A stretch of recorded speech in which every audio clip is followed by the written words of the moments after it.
మనం ఇంతకు ముందు వీడియోలో మాట్లాడుకున్నప్పుడు yeah! Diabetic patient diet chart గురించి తెలుసుకున్నాం. హ్మ్. ఇప్పుడు ప్రీ డయాబెటిక్ వాళ్ళు ఫుడ్ ద్వారా ఎలా కంట్రోల్ చేసుకోవచ్చు అనేది చెప్తారా? యాహ్! అండి. యూజువల్లీ ప్రీ డయాబెటిక్ అంటే మనకి 3 మంత్స్ యావరేజ్ అని ఒక టెస్ట్ ఉంటుంది. హెచ్‌బీఏ1సి అంటాం. సో, అది సపోజ్ 4 కంటే లోపు ఉంటే నార్మల్ మాట.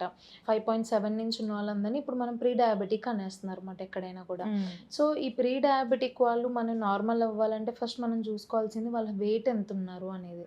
సో, ఆ వెయిట్ బట్టి మనం డైట్ ఏదైతే మనం డయాబెటిక్ వాళ్ళకి ఎలా అయితే ఇస్తున్నామో వీళ్ళకి కూడా అలాగే ఉంటుంది. బట్ ఏందంటే వీళ్ళకి మనం మధ్యాహ్నం టైమ్ 1 టైమ్ రైస్ అనేది ఇస్తాం. బట్ ఏంటి అంటే వాళ్ళకి వాకింగ్, ఎక్సర్‌సైజ్ టైమ్స్ అనేది వాళ్ళకి ఖచ్చితంగా ఒక 45 మినిట్స్ ఉండాలి పర్ డే. అది మార్నింగ్ 30 మినిట్స్ జేస్తారా? లేదంటే ఈవినింగ్ ఒక 20 మినిట్స్ జేస్తారా? అలా అయినా చేయొచ్చు వాళ్ళు. వాళ్ళెలా ఉంటుంది అంటే మార్నింగ్ లేవగానే వాళ్ళొక వార్మ్ వాటర్ గానీ, అండ్ లేదంటే లెమన్ వాటర్, బట్ హనీ, చక్కెర, తేనె ఇలాంటివైతే వద్దండి మెయిన్‌గా. ఓకేనా?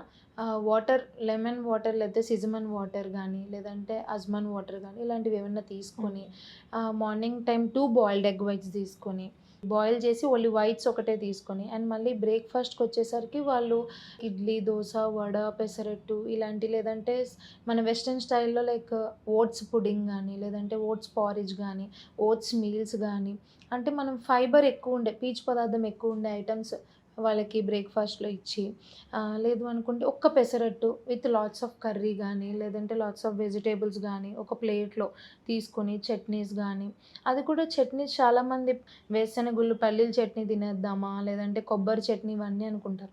కొబ్బరి చట్నీ తీసుకోవచ్చండి, పర్లేదు. బట్ ఏంటంటే ఆకుకూరలతో చేసిన చట్నీ గానీ, కాయగూరలతో చేసిన చట్నీ గానీ అయి ఇంకా తీసుకుంటే బెటర్. ఏంటంటే ఇంకా మనకి బాడీకి వైటమిన్స్, మినరల్స్ బాడీకి బాగా అందుతాయన్నమాట. హ్మ్. అండ్ మళ్ళీ మనకి మిడ్ మార్నింగ్ టైంలో చూసుకుంటే, ఆ టైంలో వాళ్ళకేదన్నా మనం ఒక లెమన్ వాటర్ గానీ, లేదంటే ఒక ఫ్రూట్, ఏదన్నా ఒక ఫ్రూట్ తినమని గానీ, అలా మనం ఏమైనా సజెస్ట్ జేయొచ్చు. హ్మ్. బట్ ఎవ్రీ మీల్ తర్వాత వాళ్ళొక 10-15 మినిట్స్ వాక్ జేస్తే ఏమవుతదంటే, వాళ్ళకి స్పైక్ అవుతున్న షుగర్స్ అనేది అక్కడ ఎప్పుడైతే వాళ్ళు వాక్ జేస్తారో కొంచెమైనా క్యాలరీస్ బర్న్ అవుతూ వస్తాయన్నమాట.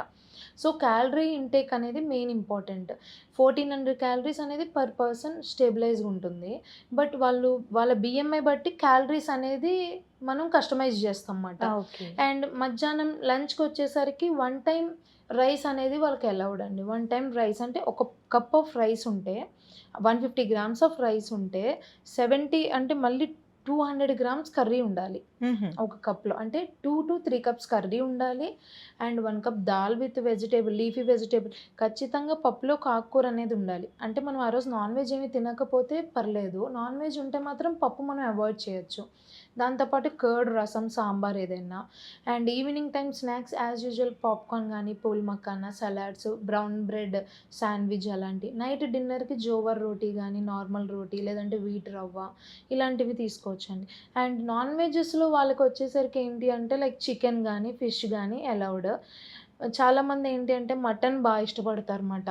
సో, మటన్ ఎంత అవాయిడ్ చేస్తే అంత బెటర్. హ్మ్. బట్ మంత్లీ వన్స్ అయితే అలౌడ్ చేయొచ్చు. అది కూడా 2-3 పీసెస్. బట్ 2-3 పీసెస్ ఎవరు ఆగరు. అప్పుడు మనం వాళ్ళకేం చెప్పాలంటే గ్రేవీ ఎక్కువగా వేసుకొని పీసెస్ అనేది 2-3 తీసుకోండి అని చెప్పాలి. అండ్ చికెన్, ఫిష్ కూడా 150-200 గ్రామ్స్ పర్ డేనే అలౌడ్ మాట. హుహు. అలా తీసుకోవచ్చండి. అండ్ ఎక్కువగా తీసుకోకూడదు. ఎక్కువగా తీసుకోవద్దు ఎందుకు అంటామంటే, ఫ్యాట్ క్వాంటిటీ పెరిగిపోతుందని చెప్పి వద్దంటాం మాట. హ్మ్. మనకెంతైతే బాడీకి కావాలో అంత తీసుకుంటే సరిపోతుంది. మిగతాది ఎలా అంటే సపోజ్ కర్రీ, ఫ్రైస్ తీసుకుంటారు. అలా అయితే 1500, 200. అదే గ్రిల్డ్ తీసుకుంటే మీరు మీల్ మొత్తాన్ని ఆపేయొచ్చు. అంటే ఇప్పుడు సపోజ్ ఓన్లీ మధ్యాహ్నం నేను నాన్ వెజ్ ఒకటే తింటా అనుకుంటే, ఒక్క రోటీ తీసుకొని ఒక 250 గ్రామ్స్ గ్రిల్డ్ చికెన్ గానీ, లేదంటే గ్రిల్డ్ ఫిష్ గానీ, దాంతో పాటు తినొచ్చు మాట. అలా ఓకే. అయినా మనం మీల్ రీప్లేస్‌మెంట్ జేసుకోవచ్చు దాంతోని. హ్మ్. అప్పుడేందంటే మనం తీసుకునే క్యాలరీస్ 1400 గానీ, 1200 గానీ, 600 గానీ కాలిక్యులేట్ జేసుకోవడానికి ఈజీగా ఉంటుంది. రైట్. ఇది హ్మ్. ప్రీ డయాబెటిక్ వాళ్ళు ప్రీ బె తీసుకోవాల్సిన డైట్. అవును.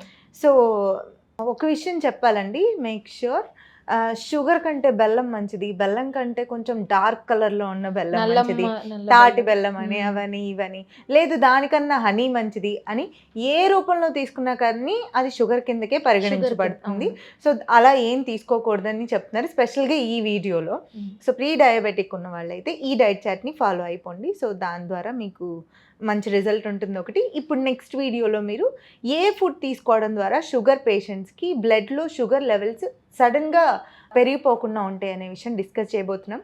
Stay tune to Telugu one health channel and like, share, subscribe.